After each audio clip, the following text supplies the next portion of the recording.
साल का पहला सूर्य ग्रहण जल्द ही लगने वाला है। अप्रैल के महीने में साल का पहला सूर्य ग्रहण लगेगा और दोस्तों, यह एक ऐसा सूर्य ग्रहण होगा जो 50 सालों में सबसे लंबा सूर्य ग्रहण होगा और अगले 100 वर्षों तक ऐसा सूर्य ग्रहण नहीं लगेगा और यह सूर्य ग्रहण पूर्ण सूर्य ग्रहण होगा। और सूर्य ग्रहण एक ऐसी घटना है, एक ऐसी खगोलीय घटना है जिसका महत्व न केवल धर्म और ज्योतिष में है, बल्कि वैज्ञानिक दृष्टि से भी इसका उतना ही महत्व है। देश और दुनिया पर सूर्य ग्रहण का शुभ व अशुभ दोनों प्रकार का प्रभाव पड़ता है। धार्मिक दृष्टि से देखा जाए तो सूर्य ग्रहण को शुभ घटना नहीं माना जाता, इसको अशुभ घटना माना जाता है, जिसका प्रभाव व्यक्ति के जीवन में नकारात्मकता से भरा हुआ देखा जाता है, खासकर गर्भवती महिलाओं पर। सूर्य ग्रहण का काफी विपरीत असर पड़ता है। ऐसा माना जाता है कि सूर्य ग्रहण वाले दिन न केवल गर्भवती महिलाएं बल्कि साधारण व्यक्ति को भी विशेष ध्यान रखना चाहिए। इसके कुछ नियम होते हैं, कुछ कार्य करने वर्जित होते हैं। सूर्य ग्रहण के दौरान जो मैं आगे वीडियो में बताऊंगा और किस तरह से सूर्य ग्रहण के नकारात्मक असर से गर्भवती महिलाएं और जन साधारण बच सकता है, इसके बारे में भी आगे चर्चा की जाएगी।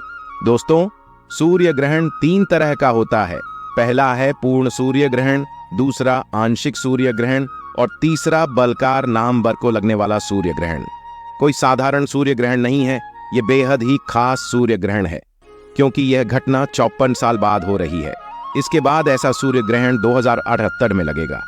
अब हम बात करेंगे ये सूर्य ग्रहण का समय क्या होगा और कहां कहां दिखाई देगा। दोस्तों, 2024 का पहला सूर्य ग्रहण 8 अप्रैल सोमवार को लगेगा और यह सूर्य ग्रहण रात्रि 9:05 पर शुरू होगा और मध्य रात्रि 1:02 तक रहेगा। 8 अप्रैल को लगने वाले इस सूर्य ग्रहण की कुल अवधि 4 घंटे 25 मिनट होगी। यह सूर्य ग्रहण उत्तरी अमेरिका में पूर्ण रूप से दिखाई देगा। इसके अलावा यह कनाडा, ऑस्ट्रेलिया, पश्चिम एशिया, प्रशांत महासागर, उत्तरी ध्रुव, दक्षिणी ध्रुव, इंग्लैंड और आयरलैंड में पूर्ण रूप से दिखाई देगा। लेकिन दोस्तों, यह सूर्य ग्रहण भारत में दिखाई नहीं देगा। साथ ही नेपाल, बांग्लादेश और पाकिस्तान में भी यह सूर्य ग्रहण दिखाई नहीं देगा। और अगर यह सूर्य ग्रहण भारत में दिखाई नहीं देगा और हमारे जो पड़ोसी देश है वहां भी दिखाई नहीं देगा, तो इसका सूतक काल भी मान्य नहीं होगा। यानी जो सूतक काल के नियम होते हैं उनको मानने की आवश्यकता नहीं है। लेकिन यहां पर भी दोस्तों, ज्योतिष के 2 मत हैं। एक ज्योतिष पक्ष कहता है कि इसका सूतक काल मान्य नहीं होगा, तो इसीलिए गर्भवती महिलाएं और जनसाधारण को जो ग्रहण के नियम है उनको फॉलो करना जरूरी नहीं है। लेकिन दूसरा पक्ष, जो दूसरा ज्योतिष पक्ष है, वह कहता है चाहे यह भारत में दिखाई नहीं देगा, लेकिन फिर भी गर्भवती महिलाओं और साथ ही साथ जनसाधारण को सूर्य ग्रहण के नियमों को जरूर फॉलो करना चाहिए। जो कार्य वर्जित है उनको नहीं करना चाहिए, ताकि गर्भवती महिलाएं और जो समसाधारण है वह सुरक्षित रह सके। आगे मैं बताऊंगा कि गर्भवती महिलाएं किस तरह से अपना बचाव कर सकती हैं। दोस्तों, अब हम बात करेंगे सूर्य ग्रहण के दौरान और सूत काल के दौरान कौन कौन से कार्य करने वर्जित होते हैं और किस तरह से गर्भवती महिलाएं अपना बचाव कर सकती हैं। दोस्तों, सबसे पहले मैं बता देना चाहता हूं कि सूतक काल सूर्य ग्रहण लगने से 12 घंटे पहले शुरू हो जाता है। यानी 8 अप्रैल को सुबह 10 बजे सूतक काल शुरू हो जाएगा। हालांकि जो ज्योतिष शास्त्र है, जो हमारा एक पक्ष है, वह ये कहता है कि यह भारत में दिखाई नहीं देगा सूर्य ग्रहण, तो इसलिए इसका सूतक काल मान्य नहीं होगा। लेकिन एक पक्ष यह कहता है कि चाहे यह भारत में दिखाई नहीं देगा, लेकिन फिर भी सूर्य ग्रहण तो लगेगा, इसलिए इसका कहीं ना कहीं नकारात्मक प्रभाव खासकर गर्भवती महिलाओं पर पड़ सकता है। इसलिए आपको सूर्य ग्रहण के जो नियम है उनको फॉलो जरूर करना चाहिए। ऐसा माना जाता है कि सूत काल के दौरान और सूर्य ग्रहण के दौरान किसी भी तरह का भोजन ना तो पकना चाहिए और ना ही भोजन खाना चाहिए। लेकिन अगर आप भोजन को खाने योग्य बनाना चाहते हैं तो सूत काल से भी खाना तैयार करके रख लें।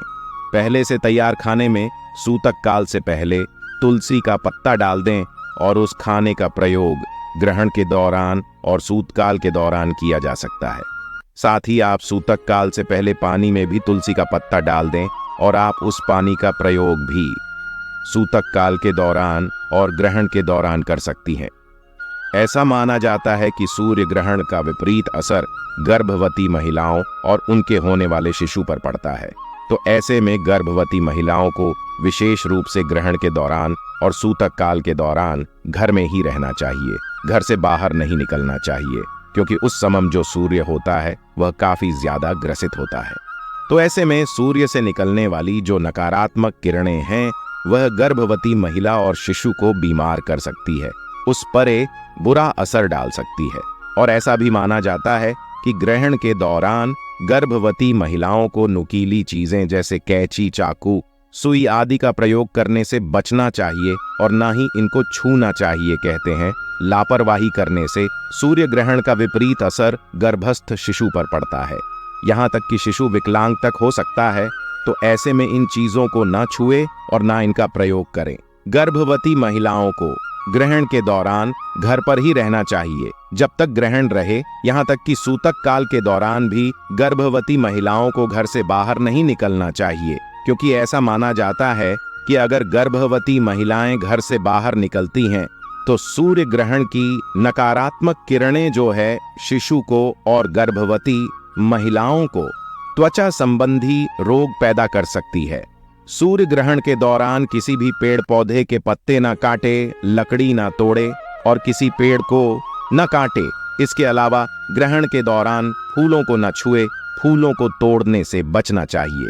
और ग्रहण और सूतक काल के दौरान घर में ऐसे बहुत सारे काम हैं जिन्हें नहीं करना चाहिए, जैसे सिलाई कढ़ाई नहीं करनी चाहिए, सिर में तेल नहीं लगाना चाहिए, दंत मंजन नहीं करना चाहिए।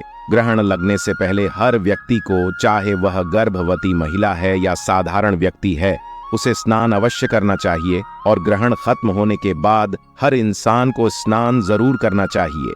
स्नान करते वक्त इस बात का ध्यान रखें कि जो कपड़े आपने ग्रहण के दौरान पहने थे उन कपड़ों सहित आपको स्नान करना है।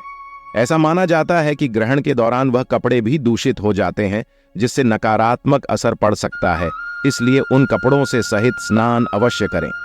ग्रहण शुरू होने से पहले घर को नकारात्मक ऊर्जा से बचाने के लिए अपने घर में गंगा जल का छिड़काव जरूर करें। साथ ही ग्रहण की समाप्ति पर भी खुद पर और अपने घर पर गंगा जल का छिड़काव शुरू करें। ग्रहण के दौरान नकारात्मक ऊर्जा से बचने के लिए खासकर गर्भवती महिलाओं को तुलसी का पत्ता रखकर हनुमान चालीसा, दुर्गा स्तुति का पाठ जरूर करना चाहिए और इस दौरान बोलकर जप करने की मनाही ही होती है। तो ऐसे में मन में यानी मानसिक जप करने का विशेष लाभ मिलता है। तो ऐसे में मानसिक जाप करना कर महिलाओं के लिए विशेष रूप से लाभदायक होता है। तो दोस्तों, जैसे मैंने आपको पहले बताया है कि इस सूर्य ग्रहण का सूतक काल मान्य नहीं होगा और एक पक्ष यह कहता है कि इस दौरान गर्भवती महिलाएं और साधारण व्यक्ति को यह जो सूर्य ग्रहण के नियम हैं उनको फॉलो करने की आवश्यकता नहीं है। वहीं दूसरा पक्ष यह कहता है कि सूर्य ग्रहण तो लगेगा तो चाहिए भारत में दिखाई नहीं देगा। फिर भी सूत का काल के दौरान जो नियम होते हैं, सूर्य ग्रहण के दौरान जो नियम होते हैं, उन्हें हर इंसान को फॉलो करना चाहिए और यह आपके ऊपर निर्भर करता है कि आप इन चीजों को मानती हैं या नहीं मानती। अगर मानती हैं तो आपको एक दिन, सिर्फ एक दिन, वह भी 7 से 8 घंटे या 10 घंटे इन नियमों को फॉलो करना है और इन्हें फॉलो करने में हर्ज ही क्या है। तो उम्मीद करता हूं वीडियो आपको अच्छी लगी होगी। यदि वीडियो अच्छी लगी है, धर्म शिव चैनल को सब्सक्राइब जरूर करें। दोस्तों, यदि आप भी भोलेनाथ के सच्चे भक्त हैं तो इस वीडियो को लाइक और चैनल को सब्सक्राइब अवश्य करें। और हाँ, कमेंट बॉक्स में ओम नमः शिवाय या फिर हर हर महादेव लिखना बिल्कुल ना भूलें। धन्यवाद।